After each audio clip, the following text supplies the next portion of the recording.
Jennifer. Back in June, you contacted the state superintendent Yes. and asked for help. You did not mention this confusion about the use of the withdrawal code 71. You also contacted the state auditor, and in your letter, you did not mention the use of code 71. And since then, you've never mentioned it publicly, to my knowledge. Why today has that become the central issue here?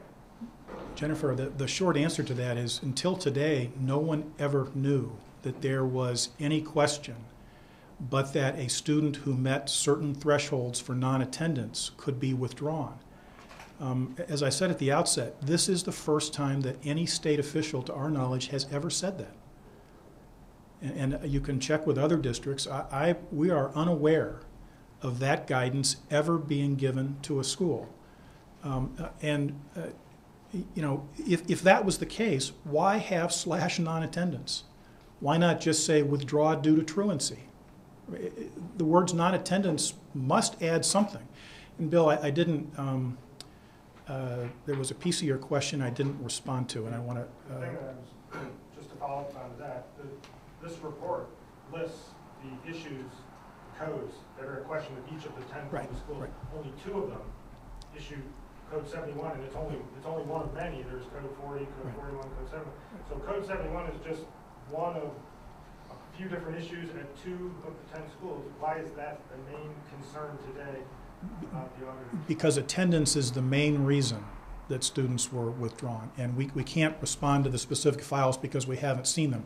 You asked about documentation. That's the other important point. Take a look at that list, those EMIS codes, and what you're going to see is that on most of them, it specifies what has to happen or the documentation that's required.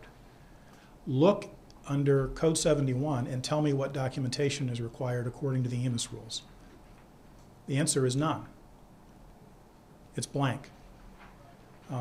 And so, you know, one of the things you would hear from anybody who's ever been responsible for EMIS data who is now being criticized is it would not have been hard, if what they're doing is wrong, it sure wouldn't have been hard for the Ohio Department of Education to say it.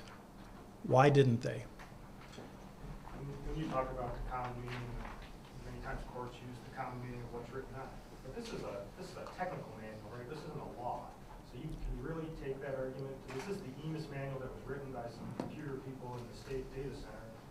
The way they might not have chose the perfect words, but does that carry the same weight as legislators writing a law?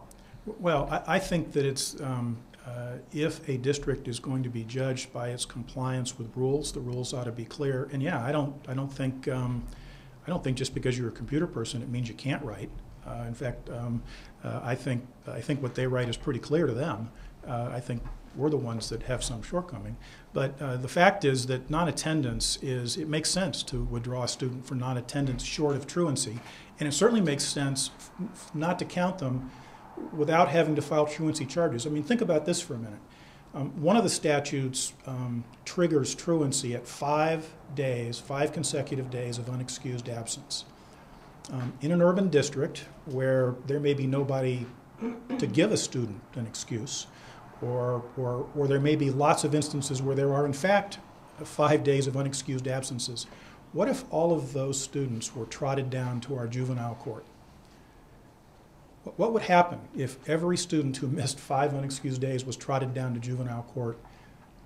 I mean, it would be a mess, and it would be a waste of time for school officials, for juvenile court officials, for students.